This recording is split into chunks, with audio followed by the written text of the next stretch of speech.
Nats Chat is brought to you by Walters. Walters Streetery lives and is ready to host all Nats fans for the entirety of the 2022 season. Walters would like to thank everyone for their assistance in helping to keep this vital part of Walters' business around. Now let's get into the more important stuff and play ball. If you're looking for the best sports bar in Navy Yard, make sure you walk on over to Walters.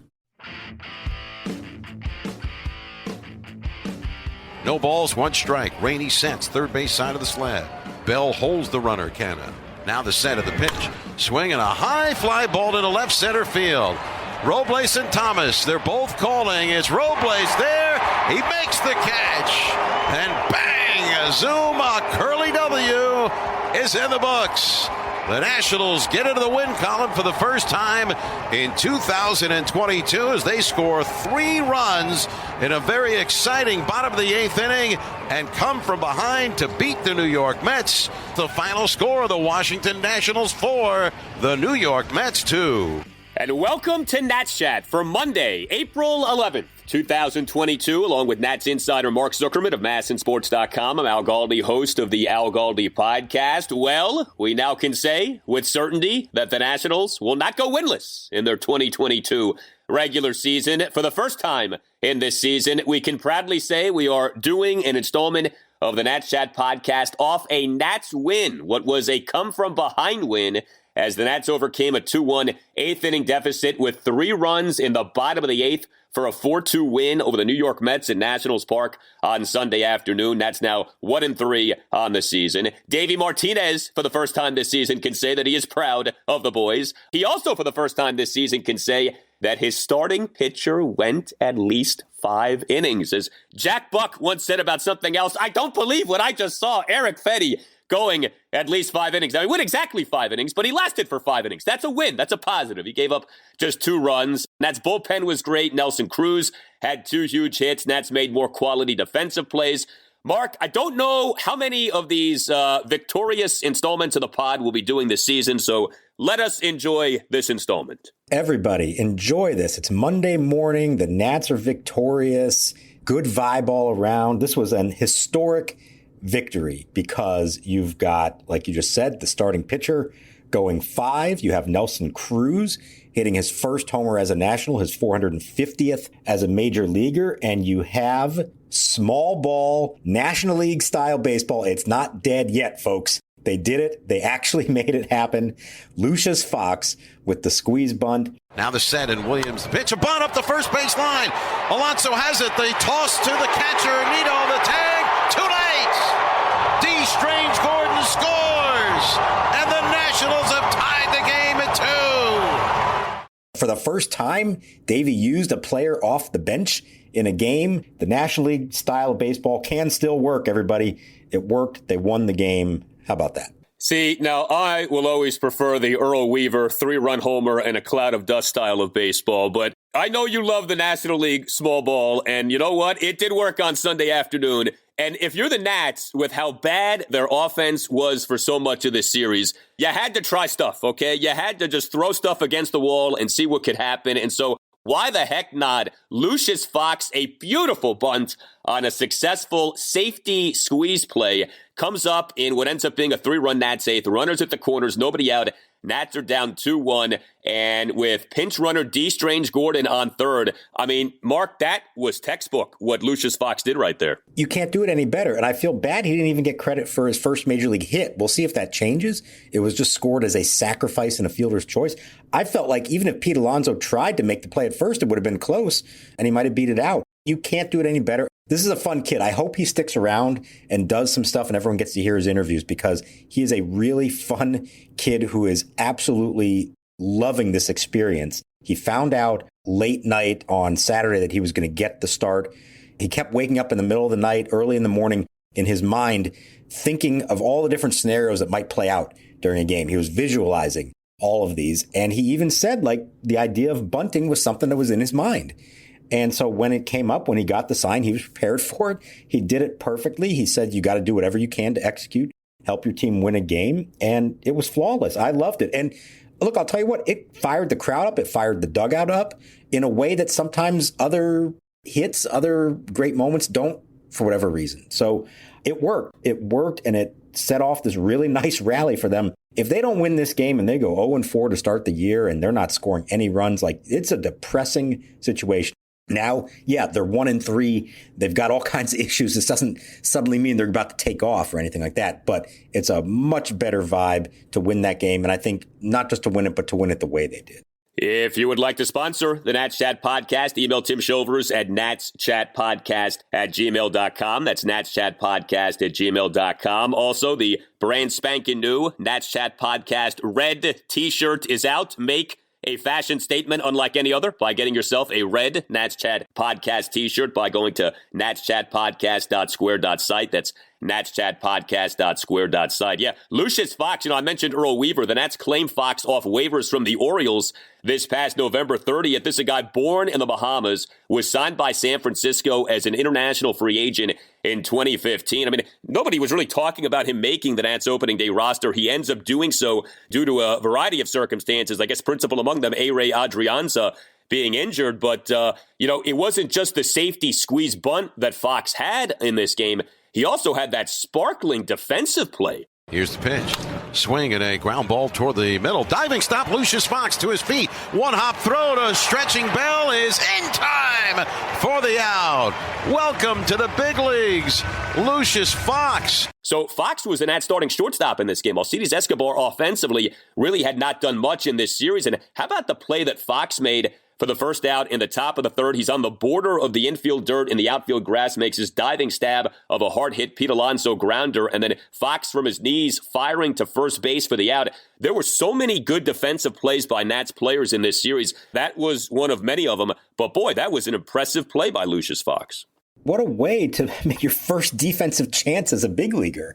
And again, he said he had visualized in his mind, it'll probably be just a routine play at short because that happens all the time. And no, it's a web gem. It was fantastic. I think it helped him sort of relax. He said, okay, you know what? It's still just baseball. Yeah, the stage is bigger. The crowd is a little louder, but it's the same game that I've always played. I said, this kid is a delight. It's kind of a crazy story of how he got here. He had already been sent down to the minors. He drove with a friend all the way to Rochester, thinking he was going to open the year there. All of a sudden, the day after he arrived, they told him, get back down here. We might need you to make the team. He flies back down. Now he's on the opening day roster. He finds out the night before he's going to be in the lineup, and he plays with energy. He's got a smile on his face all the time. I know the Batman fans out there like the references to Lucius Fox.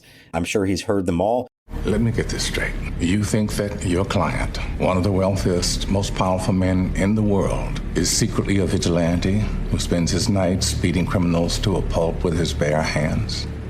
And your plan is to blackmail this person? Good luck.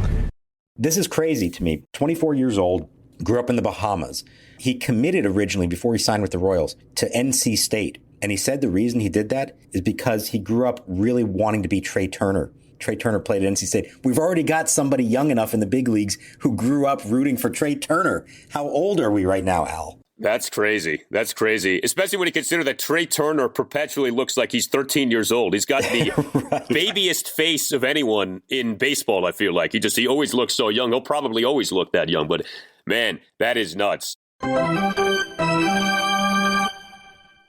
Are you a law firm partner looking for a better situation for your practice and a blockbuster contract worthy of Juan Soto? If so, you should call Mason Kalfas of Zenith Legal in Washington, D.C. He works with law firms and lawyers on finding the perfect match. No platoons, just superstars. Some lawyers switch firms because of conflicts. Some lawyers switch firms for a better platform for their practice. And some lawyers switch firms for more money. You need the Scott Boras of legal headhunters working for you, and that's Mason. Mason will work with you to find a better fit for your practice and ultimately the best deal for you and your entire team. Call him today at 202-486-3535 or check out his website, zenithlegal.com. This is an unprecedented time in the legal market, and many top firms are looking to expand. Call Mason today. Zenith Legal also works with associates and distinguishes itself on personal service. Zenith Legal doesn't just spam resumes out to law firms. Zenith Legal talks to the right people and gets your resume in front of the decision makers who matter. Whether you are a Rainmaker partner or a mid-level associate, give Mason Kalfas at Zenith Legal a call today to accelerate your career. Call today, 202-486-3535. Now the set. Here's the pitch. Swing, a ground ball toward the middle, and on through a base hit into left center field. Fox will score. Rounding third, coming in to score as well is Hernandez, and over to third on the play goes Soto. 2 runs home for the Nationals on a single to left center for Nelson Cruz. His first 3 RBIs of the year coming in this game, and the Nationals have the lead for the first time. It's Washington 4 and New York 2. Lucius Fox, very much a hero for the Nats on Sunday afternoon, but the biggest hero of the Nats win was Nelson Cruz. And, we'd been waiting on Nelson Cruz to bust out. I mean, this is game 4, so it's not like you say, oh, he was mired in some season opening slump, but that Nelson Cruz, assuming that he's healthy, is going to hit for the Nats this season. And boy, did Cruz hit on Sunday afternoon. Off really having not done much over the Nats' first 3 games of this season, Nelson Cruz on Sunday afternoon was outstanding. Bottom of the first, he smashed a 2-out solo homer to left center field off Met starter Carlos Carrasco, the homer going a projected 403 feet per Statcast. And then how about the clutch hitting of Cruz in that 3-run Nats 8th, bases loaded, 2-out, 2-run, seeing eye single up the middle for a 4-2 Nats lead. We don't really think seeing eye singles when we think Nelson Cruz, but, you got the Nelson Cruz-like home run in the game, and then you got that very key single to give the Nats the lead, give the Nats, some breathing room. Like I said, we know that Cruz is going to hit this season. Good to see him come out like this, and not so coincidentally, in the first game this season in which Nelson Cruz performs well offensively, the Nats get their first win. Yeah, and the key to that, I think, is that it came right after, of all things, Juan Soto, with the bases loaded and a chance to tie or take the lead in the game, swings at the first pitch and hits a pretty weak ground ball to the right side. I mean, that could have sucked all the air out of the place if Cruz doesn't come through with his hit, and let's say they end up losing 2-1. Well, I guess at that point it's already a tie game. But, I mean, it definitely would have been a deflating moment. So that was big for him to come through. And what you saw in that inning, across the board, and it's something that Davey talked about before the game and said he mentioned to his players, especially the bottom half of the lineup, which had been really so rough the first 3 days, says just get the bat on the ball, force the issue, take your walks if you can get them. They didn't get any of those in this game, but I think he felt like guys were chasing, trying to do too much. He said just put the bat on the ball. They did a really nice job of that, including even before Soto, Cesar Hernandez hits what you think could be an inning-ending double play. We may never get to this point. And then Pete Alonso makes a bad throw to second. Everybody's safe. And all of a sudden the bases are loaded. So sometimes just making contact can force the issue. We saw it at times last year. That was a nice old school style contact rally for them to score those 3 runs.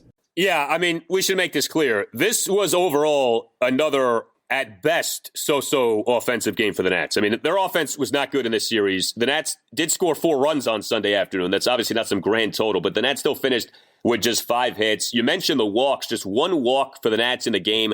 Just 5 walks for the Nats in the series. They are not drawing walks here to begin this season, but the Nats come through with some key hitting. Some guys who had not done much did do some things. We mentioned Nelson Cruz, Maikel Franco, who ends up being one of the few Nats who starts every game in this series. He only went 1 of 13 in this series with no walks, but the 1 hit was a big one on Sunday. Franco in that Nats 3-run 8th inning coming through with a first pitch single up the middle. So it was nice to see that. We also saw Josh Bell draw a walk in this game. And, Josh Bell did end up being a guy. Bell also had a hit in this game. Bell ended up maybe being the Nats' best offensive performer overall in the series. So I do want to give him credit for that. Although with Josh Bell, you do have to bring this up. I don't know what was happening with this. So bottom of the 7th, he draws a 2-out 7-pitch walk. He was down in the count at 1.12. So that was a good piece of hitting, but he gets caught trying to steal second base for the 3rd out in the inning, and he was out by a mile. I know that it was revealed after the game that Bell was running on his own on the play. There goes the runner, Bell. The pitch, a check swing and low. The throw down is there in plenty of time for the out. So Josh Bell, who did not attempt a stolen base last season, tries to sneak attack stolen base, and he is thrown out. What do you think he was thinking and running in that circumstance? So in the moment, I'm thinking somebody missed a sign here. Somebody thought that there was a hit and run on, or there was a hit and run on and Yadiel Hernandez didn't realize it. Like something just did not compute in my brain. But I asked Davey about it afterwards, and he said he thought he had it. He saw a splitter, and he thought he could take off. First move, and Needham made a good throw. I mean, he picked it and made a good throw. You're okay with that? I'm okay. I really am. I'm okay with that. I mean, 2 outs. He's trying to get scoring position. We didn't get any more detail than that as far as did he actually kind of steal the pitch? Like he knew what was coming and anticipated a pitch in the dirt? And I don't know. Davey was okay with it because I guess he felt like the matchup, 2 outs, runner on first, Yadiel lefty on lefty. Go ahead and try to get yourself in scoring position. That's okay. So he was okay with the thought process. I just felt like that's one of those, unless you're 100% sure you're going to make it, don't do it. Yadiel Hernandez is capable of hitting a ball in the gap, and maybe you bring the run in. Now, he did wind up getting to bat again in the 8th and started the winning rally with a single, but it was a very strange moment and something I think we probably should not see Josh Bell trying to do too often. No, again, the player we're talking about here is Josh Bell, not Billy Hamilton. So, I think that needs to be entered into the conversation. I mean, let's be honest, okay? If Victor Robles does that, he's getting crucified after this game. Josh Bell does it, and I mean, Bell is much more of an established major league batter than Robles is, but if you're going to hold Robles to these standards, and you should, then Josh Bell should be held to a standard like that too. So, unfortunate moment there, but overall, Josh Bell was very much a net plus for the Nats in this series. Do want to make that clear. Hey guys, it's Al Galdi for Window Nation. Get your degree in savings during Window Nation's spring break sale. Get 2 free windows for every 2 windows that you buy for as many as you need, and make no down payment and pay no interest for 24 months. Just call 866-90-NATION or visit windownation.com. As you surely know, we have been having very up and down temperatures lately. With up and down temperatures, it's difficult to stay comfortable in your home with old drafty windows. The longer that you have old drafty windows, the more money that you waste on your heating and cooling bills. Window Nation has saved customers over $60 million on energy bills. Buy 2 windows, get 2 free. Pay nothing for 2 years. No money down, no payments, and no interest for 2 full years. Save thousands. These are savings that you'll only see once this year. Window Nation has installed over 1 million windows and has an A+ rating from the Better Business Bureau. Call 866-90-NATION or visit windownation.com. That's 866-90-NATION or visit windownation.com. And tell Window Nation that Al Galdi sent you. Now the 1-1. Swinging a soft line drive caught by Bell. He's going to get a double play. Steps on first for the unassisted inning-ending double play. Bell snares the low liner. McNeil was off to the races. He's doubled up. And so just like that, Fedde gets himself out of trouble with a strikeout and a line drive unassisted double play. So we had been begging and yearning and pleading for some length from Nats starting pitchers. And we got length, at least by 2022 Nationals rotation standards on Sunday afternoon, as Erick Fedde, or should I say Levon Fedde, lasted for 5 innings. It finally happened. A Nats starter lasted for at least 5 innings in a game. And actually, Fedde pitched pretty well in this game. 2 runs in 5 innings, which, again, by Nats 2022 standards, is good. Erick Fedde, 2 runs in 5 innings on Sunday afternoon. 5 strikeouts. We talked about this in the last installment of the podcast. Fedde last season did become more of a strikeout pitcher. He was back to being a strikeout pitcher on Sunday. 5 strikeouts versus 2 walks. He gave up 5 hits, a homer, a double, and 3 singles. He threw 87 pitches, began his outing with 3 scoreless innings. Top of the 4th, did give up 2 runs. Leadoff homer by Francisco Lindor got things going, and then he gave up a double to Eduardo Escobar, a walk of Dominic Smith, and then a 2-out RBI single to Mark Canha. But interestingly, Davey brings Fedde back out for that 5th inning. Fedde tosses a scoreless top of the 5th. Then Davey goes to the bullpen. Bullpen ended up being outstanding. We get to that in a moment, but, I mean, beggars cannot be choosers, and I don't think we should be choosy over this. Erick Fedde did his job. Obviously, you don't want to be throwing parades over 5-inning outings, but with the way things had been going, I think you take this and run with it if you're the Nats. Yeah, he did what they needed him to do on this day. That's essentially what it boils down to. They had to get 5 quality innings out of their starter so that they could then turn it over to their A bullpen to finally be used the way that you'd want to use them in a tight game. You know, what we saw, it's the same pattern. All 4 starters in this series, first couple innings look really good, usually pretty efficient. And then now you have to face a lineup the second time, and it starts to get a little hairy. And he struggled there in the 4th. Now, what he did that the other guys couldn't do was he came back and he actually called the 5th inning his best of the afternoon. He felt like that's the best that he felt and the best that he pitched the entire afternoon. So that was really important because you didn't know there, was he actually going to complete that inning or not? I feel like there is something to be said here for all these pitchers, their first time in the season, in colder weather, building their arms up in a higher pressure situation than you face in spring training. I think there's something to this, that they all started well, and then by the 4th and 5th innings, maybe not the same. You would hope 5 days from now, it's a different story, and then another 5 days after that. But as we talked about the other night, there is still more to it than that. There is the idea of learning how to face a lineup a second time and even a third time eventually, and how to be successful. That's going to be the key as we move along in this season. But for now, I think it's pretty obvious that these starters are not where you ideally want them to be going into a season. And it is a grind to get them through 5. Thankfully, it finally happened today for Fedde.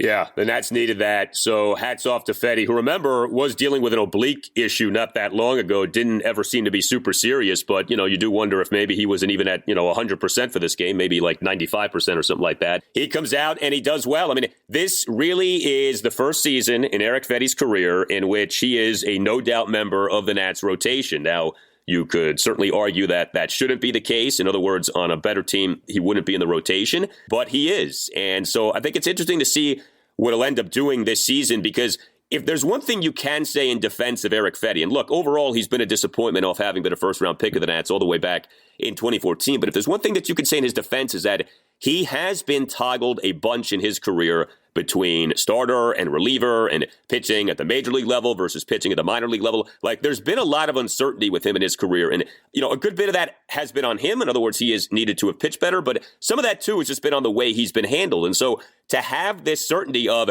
you're in the rotation, and given the state of this pitching staff, unless you give the Nats extreme reason not to be in the rotation, you're going to be in the rotation for the duration of the season. I wonder if that might end up working in Fedde's favor, and maybe he does finally end up having the season that we've all been wanting him to have. So I think I said the other night about how I just sensed a different kind of confidence from him this spring. And I think it had to do with that fact that he knew he's not necessarily pitching for his job every time he takes them out. It's not that uncertainty of, well, am I in the rotation or no? Or am I in the bullpen? Or am I going to get sent down? Or am I the emergency starter if Max Scherzer's neck acts up again? Like, no, he knows as long as he's healthy that he's going to pitch every 5th day. And there is a little bit of, stick your chest out a little bit. Okay, I'm kind of a veteran now. I mean, he was drafted 8 years ago. He's been in the big leagues on and off for a while now. And on this team, he has a little more clout. So I've noticed that outwardly from him, and I was curious to see how that would apply in the game. And I think it was good signs all around. I mean, yeah, you'd like him to be a little better than that. You'd like him not to labor that second time through the order. But given the short spring and everything else, I think that's quite all right for him to start his season like this if you can build off of it and now do something more. And if he could just somehow become a pitcher who you can count on to give you 5 or 6 innings and keep you in a game, that's all they need from him. They don't need him to be the ace of this team. That's not ultimately where he's going. They just need somebody who gives you quality innings and gives you a chance to win every 5th day.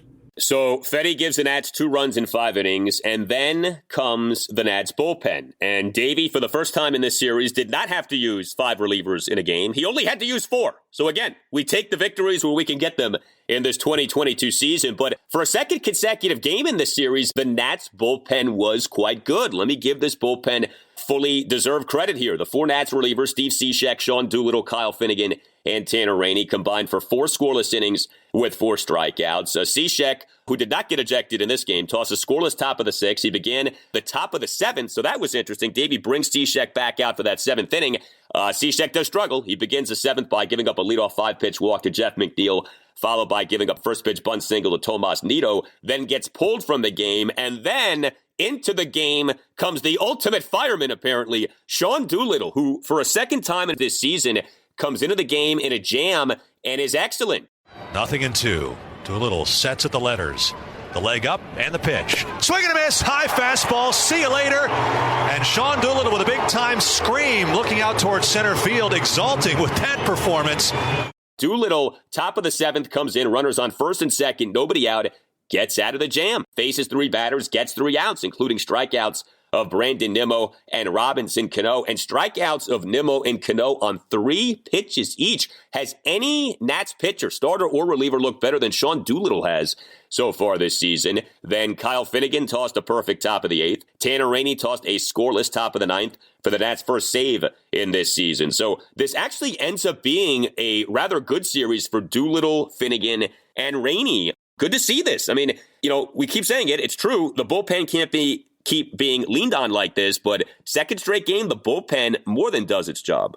Yeah, and if you put those guys, the A bullpen, in a position where they have a chance to close out a game, I think more often than not, they're going to do it. I like that arrangement with those 4. Ideally, you'd only have to use maybe 3 of them on a given night instead of all 4, because now we'll see who's available on Monday. But I would probably also add Tyler Clippard at some point in the near future.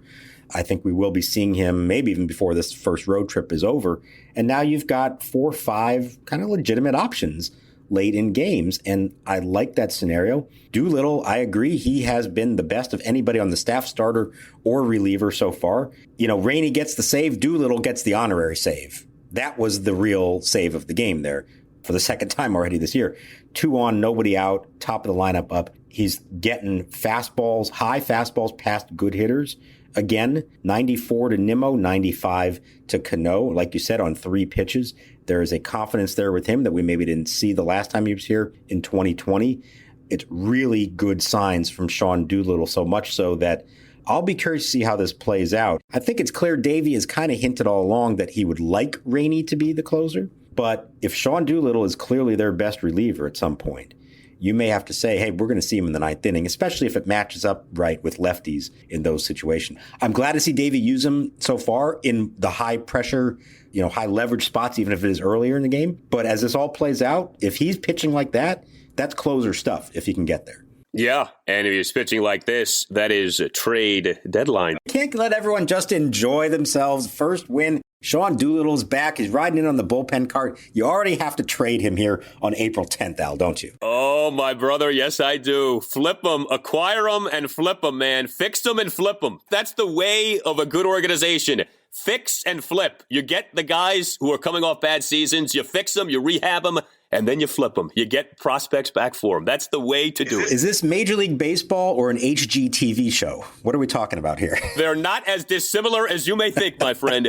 We the Property Brothers have nothing on you and me. Never forget that, okay? Never forget that. So the Nats on Sunday morning announced a roster move. I don't know if the facts back this up. It felt like last season, Sunday was transactions day. And like every Sunday, the Nats announced a horde of transactions. Now, you didn't get like a truckload of transactions on Sunday, but you did have the Nats on Sunday morning announcing the placement of Mason Thompson on the 10-day injured list with what the Nats are calling a right bicep strain. Remember, he sort of cryptically left the game on Saturday night after 3 pitches, was shaking his right arm, which is never a good sign for a pitcher. I guess the good news is that we're being told this is a biceps issue as opposed to like an elbow issue. And the Nats, interestingly, recalling Hunter Harvey from AAA Rochester, the former Orioles reliever. But is it safe to say that this Mason Thompson thing isn't an elbow ailment, or is there still a possibility of that? So by the end of the day, they had the MRI results, and Davey Martinez said that it's right biceps tendonitis. And he called that, in his mind, like best case scenario for what this could have been. So they were looking at the elbow just in case. Mason Thompson is a guy who had Tommy John surgery earlier in his career, so they were worried. But the indication here is that it's not too bad. That's encouraging because you would hate to lose him for any length of time. The call-up of Harvey surprised me. I mean, I knew we were going to see him here at some point, but the whole reason for him going to AAA was that he joined the team late, still need to build himself up. This is a guy with plenty of injuries himself in the past while he was with the Orioles. He only pitched twice for Rochester, including closing the game on Saturday night in Toledo. And so get this, he gets the call at 11 o'clock on Saturday night. Hey, we need you in town. We need you for Sunday's game at 1:35. You can either drive from Toledo to Detroit and fly in, or you can drive here yourself. He didn't want to leave his wife, alone in Detroit with their car. to then make it to D.C. herself. So they decided to drive all night, the two of them, 7.5 hours. They get to D.C. He said he went to sleep for 1 hour, probably wishes he hadn't done that. He said he felt worse, would have preferred just to show up on fumes. I'm thinking all along, like, there's no way he's going to actually pitch in this game, is there? He was available just in case. Thankfully, they didn't have to get to that. But I'll be real interested to see what they have here. I mean, as you know, he's got a great arm. If he can somehow stay healthy and throw strikes, they could have something. But I figured he wasn't quite ready for this yet. I'm sure in an ideal scenario, they wouldn't have called him yet, but they needed somebody after Thompson went down.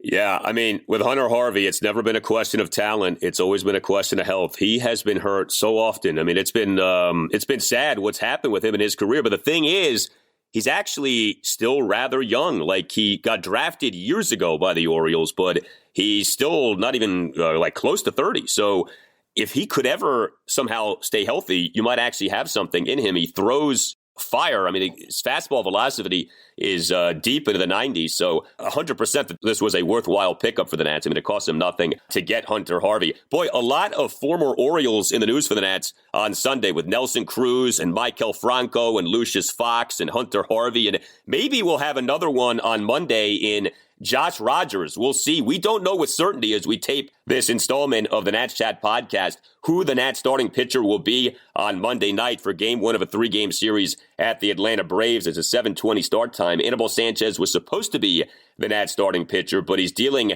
with a stiff neck. Do you think it's going to be Josh Rogers? Is there any chance Anibal makes a start? No, Davey pretty much said that it's doubtful, and even after the game kind of said, like, we're not going to announce who our starter is yet, but if it's somebody else, it's going to be coming from somebody who's not on the roster currently. So they're not going to try to bullpen game this. They're not going to put Paolo Espino out there to start the game. And really the only one who lines up and makes any sense here is Josh Rogers, who has not pitched yet for Rochester. Now, I don't know for sure if he was supposed to start Sunday's game for them, but he didn't. Instead, it was Jackson Tetraw who started their opening day on the same day that Josh was optioned there on the final day of spring training, in a shocking move, I think, for a lot of us. So Davey said all along, when we sent Rogers down, hey, if we need somebody, you're probably going to be the first one called up. Well, it lines up right, so it would seem to make a lot of sense he'd be the guy. Cade Cavalli, for those wondering, doesn't line up. He would be on short rest after his debut for Rochester this year. The only other one conceivably who it could be would be Aaron Sanchez, who signed on a minor league deal, but he's still building himself up, and he's not on the 40-man roster. So to add him, you have to drop someone else. It just, all the signs point to Josh Rogers. It makes too much sense. Call him up and have him start this game. And then after all that, we'll see he maybe actually get to be a member of the 5-man rotation to start the season. Yeah, I was going to say there's a saying in basketball, ball don't lie. And, in baseball, it's funny because you could make the case Josh Rogers deserved to be in the Nats season opening rotation more than Anibal Sanchez did. And it felt to me that the Nats sort of set things up so that Sanchez would make it and Rogers wouldn't. It was odd the way Rogers was used in the exhibition season. It always felt like the Nats wanted Anibal Sanchez to make the rotation and maybe didn't want Josh Rogers to make the rotation. And now it may turn out that Rogers gets the start that Anibal Sanchez was supposed to have. I mean, Rogers did a pretty nice job for the Nats last season. I don't want to overstate what he was, but, he and Sean Nolan actually did a halfway decent job in the dying days of that season. So, I don't know. I mean, he's one of these guys, it's hard to have a lot of faith in him ever becoming anything for the Nats, but why not? Maybe there is something to him. So it'd be interesting to see how he does if he does start the game on Monday night. It's a tough assignment, though, against the very good Braves lineup in Atlanta. Not that anybody would have an easier time with that, but to get thrown to the wolves like that, we'll see. But hey, he wanted his shot, and it looks like he's probably going to get it. Yeah, Josh Rogers, over his first 4 major league starts for the Nats last season, 25 innings, ERA at .216. He's a 2-time Tommy John guy. We know how much Mike Rizzo loves Tommy John guys, especially 2-time Tommy John guys. So if nothing else, Josh has that going for him with the Nats. You tell us what you think. You can always hit us up on Twitter at Nats_chat. You can email the podcast, natschatpodcast@gmail.com. That is natschatpodcast @gmail.com. Don't forget to subscribe to the podcast if you're not already doing that. If you're listening to this podcast on Apple Podcasts and you haven't yet given the podcast a 5-star rating, please do that. Please also write like a 1 or 2 sentence review saying how much that you like the podcast. You can do that on Apple Podcasts. The ratings and the reviews help to make the podcast successful, and we thank you very much for doing the ratings and the reviews. All highlights on Nats Chat are brought to you by 106.7 The Fan. For Mark Zuckerman, I'm Al Galdi, and we'll talk to you next time on the Nats Chat podcast. When you start to pile up that many home runs, Dave, you're in the 450 range and beyond, you're keeping company with Hall of Famers. Yeah, many have reached that mark, are in. And usually if they're not, they're extenuating circumstances. 1 ball, no strikes. Here's a swing and a drive hit well to deep left center field. On the run and way back there may go, and it is gone. Goodbye.